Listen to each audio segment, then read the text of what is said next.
Pemirsa yang dikasih Tuhan, selamat sore dan salam jumpa lagi dengan kami dalam acara Mimbar Agama Kristen.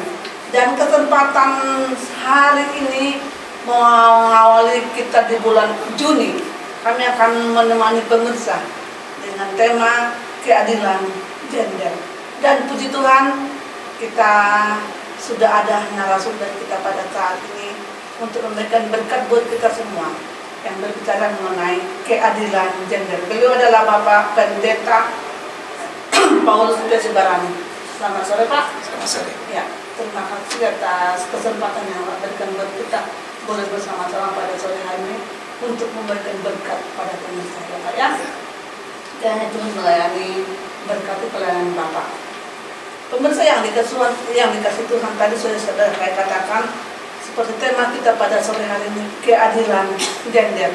Namun sebelum kita bahas lebih jauh, kita akan membuka firman Tuhan sebagai dasar renungan kita pada sore hari ini, yang kita ambil dari kitab Kejadian pasal yang pertama sampai mulai dari ayat yang ke-27 dan ayat yang ke-28. Kejadian pasal yang pertama ayat yang ke-27 dan ayat yang ke-28. Demikian firman Tuhan. Maka Allah menciptakan manusia itu menurut gambarnya, menurut gambar Allah diciptakannya dia, laki-laki dan perempuan diciptakannya mereka, laki-laki dan perempuan diciptakannya mereka. Ayat yang ke-28, Allah memberkati mereka, lalu Allah berfirman kepada mereka, beranak cuculah dan bertambah banyak, penuhilah bumi dan taklukkanlah itu, berkuasalah atas ikan-ikan di laut dan burung-burung di udara dan atas segala binatang yang merayap di bumi. Demikian firman Tuhan. Berbahagialah kita yang merenungkan firman Tuhan dan melakukannya di dalam kehidupan kita. Bapak narasumber, seperti tema kita tadi, keadilan gender. Ya, ingin tahu kita ini, kenapa kita bisa mengambil keadilan gender? Berarti ada ketidaksamaan dalam hal ini, keadilan gender yang dikatakan dalamnya. Apa alasan sebenarnya, tujuan dan alasan kita untuk pemilihan tema ini?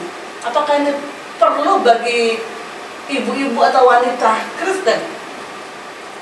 Baik, terima kasih buat Ibu Moderator. Baik, selamat sore buat seluruh pemirsa TVRI Jambi dimanapun Bapak Ibu sekalian. Hari ini kita dalam Mimbar Agama Kristen dikatakan dengan tema keadilan gender. Nah, tentu memang sampai abad 21 ini keadilan gender ini masih topik yang hangat, yang masih terus diperjuangkan, digaungkan. Itu artinya memang masih ada ketidakadilan dijumpai di tengah masyarakat. Baik, kata gender sendiri itu dari bahasa Inggris yang berarti jenis kelamin. Dalam bahasa disebut ada men, laki-laki, female, wanita, gitu ya. Sedangkan keadilan dalam kamus besar bahasa Indonesia dari kata adil, berarti itu ada keseimbangan, tidak berat sebelah.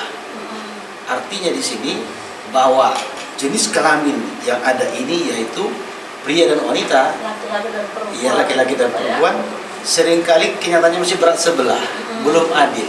Lebih kemana nih? Hanya kepada pria kayaknya yang lebih diberdayakan. Nah, tadi seperti yang nas firman Tuhan yang sudah Ibu Moderator baca di kitab Kejadian 21 ayat 27-28, di sana dikatakan Allah menciptakan manusia itu menurut gambar Allah, diciptakannya dia, lihat, laki-laki dan perempuan diciptakannya mereka. Dan itu dikatakan sama-sama menurut gambar Allah. Tidak ada perbedaan. Itu kesetaraan yang awal di situ. Jadi sejak semula Allah mendesain antara laki-laki dan wanita itu sejajar, segambar dengan rupa Allah. Nah, lebih lanjut dia 28. Allah memberkati mereka, lalu berfirman kepadanya, beranak cucu dan bertambah banyak, penuhilah bumi dan taklukkanlah itu. Perhatian, berkuasalah atas ikan-ikan di laut dan burung-burung di udara, atas segala binatang merayap di bumi. Di sini mereka sama-sama mendapat tugas yang sama. Berkuasalah, ya taklukkanlah itu. Tidak hanya kepada Adam laki-laki, tidak juga kepada perempuan. Iya. Tapi Adam dan Hawa mendapat tugas yang sama untuk mengelola. Tentunya itu selain untuk bermultifikasi, memenuhi bumi. Nah, jadi dari semula dalam kekristenan sesungguhnya tidak ada harusnya diskriminasi atau ketidakadilan gender ini tidak perlu ada. Nah, memang nanti dalam hal tertentu ada perbedaan posisi antara pria dan wanita. Namun dari Ada segi ya, hak, Pak, ya nanti kita jelaskan nanti. Dari segi hak sama, tidak ada pria mendapat lebih, wanita agak kurang, tidak seperti itu. Karena ada firman Tuhan tadi yang lain. Betul, ya. Pak ya. Nah, terus dikatakan tadi kan diciptakan dalam gambar dan rupa Allah. Dalam bahasa Allah disebut imago Dei. Artinya keserupaan secara mental, secara kesadaran, akal budi bekerja. Jadi bukan dalam rupa secara fisik. Nah, artinya baik pria maupun wanita sama-sama dibekali dengan sifat keilahian yang sama.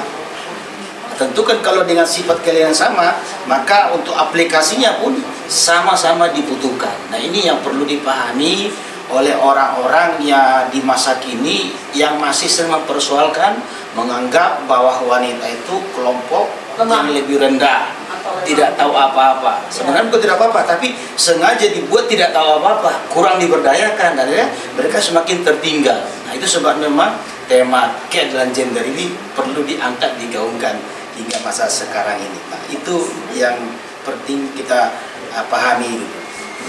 Berarti tadi dari kita pembacaan firman Tuhan di dalam ayat Kejadian ayat 1 pasal 1 Ya. ayat yang ke-27 jelas dikatakan Jelas, ini ya, ya. laki-laki dan perempuan Ya. diciptakannya mereka, tidak ada perbedaannya Pak ya, baik laki-laki baik perempuan.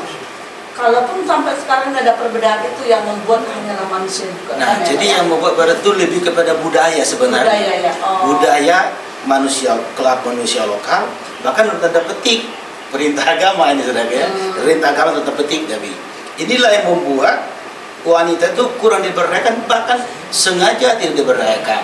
Seringkali dikatakan wanita itu hanya urusan belakang, Dapur, urusan anak, sumur, urusan apa lagi? dapur, Ember, ya. kasur gitu kan, ada RR itu.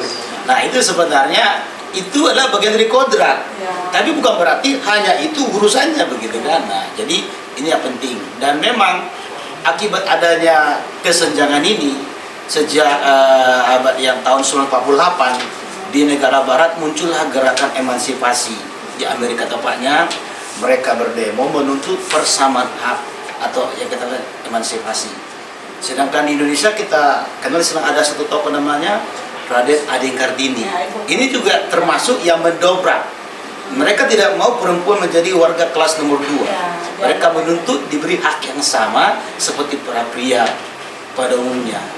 Dan puji Tuhan saat ini kita boleh melihat memang persamaan hak ini dalam termasuk akses pendidikan, pekerjaan, dan yang lain sudah mulai banyak. Sampai menjadi anggota dewan pun sudah dibuat disyaratkan sekian persen wanita. Nah, jadi sudah cukup lumayan. Tapi kita nggak boleh berhenti menggaungkan ini, karena nanti kalau kita berhenti menggaungkan, takutnya tertidur lagi. Nah, inilah pentingnya memilih tema ini. Dianggap tidak bisa ya Pak ya, padahal sebenarnya perempuan itu banyak yang hebat, banyak yang pintar, banyak yang hebat, banyak lagi perempuan luar biasa. Perempuan bisa melanjutkan mengambil, kalau laki-laki tidak bisa. Nah ini, nah tadi sudah kita jelas dalam konteks firman Tuhan dalam Kejadian 1 ayat 27 bahwa laki-laki dan perempuan sama, tidak ada perbedaan dalam penciptaan. Berarti intinya ini bahwa laki-laki dan perempuan ini ada kesamaan sejak zaman dahulu.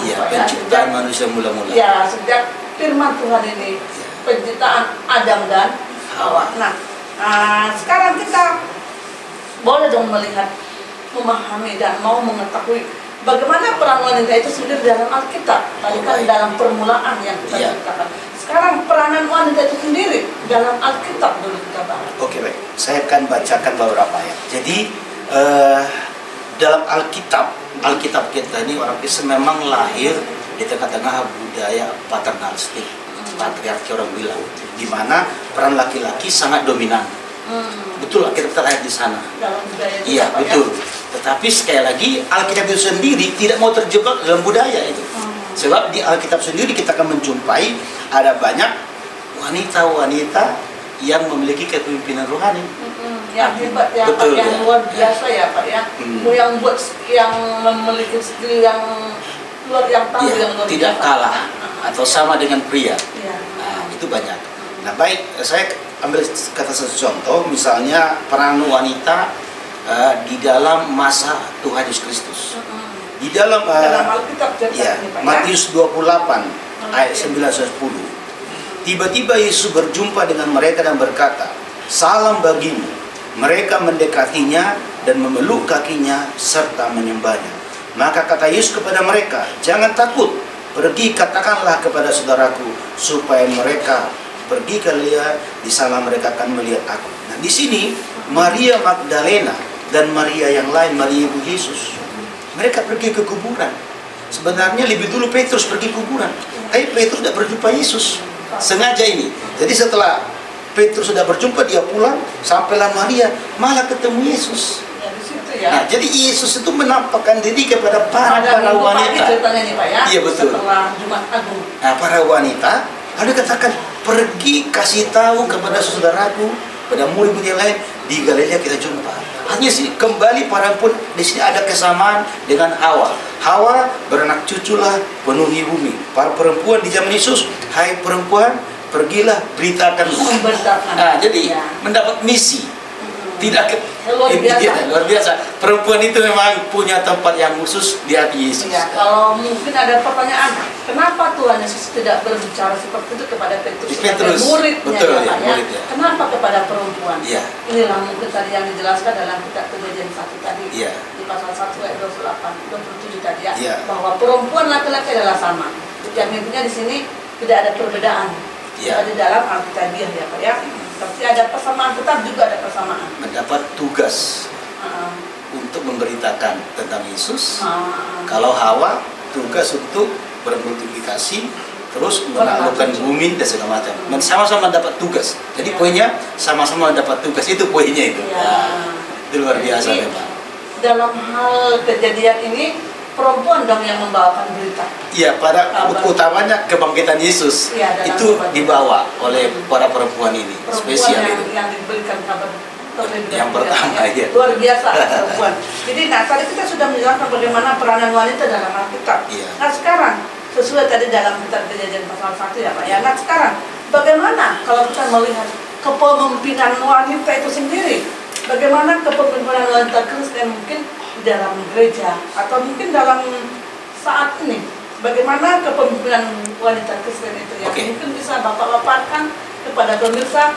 Di antara pemirsa mungkin ada sebagai wanita Kristen yang mendengarkan, oh iya, berarti kepemimpinan saya harus begini dong, bisa untuk memperbaiki lebih bagus kan? Seperti itu. Oke, baik. Sebelum saya jawab di situ, saya mau tambahkan sedikit.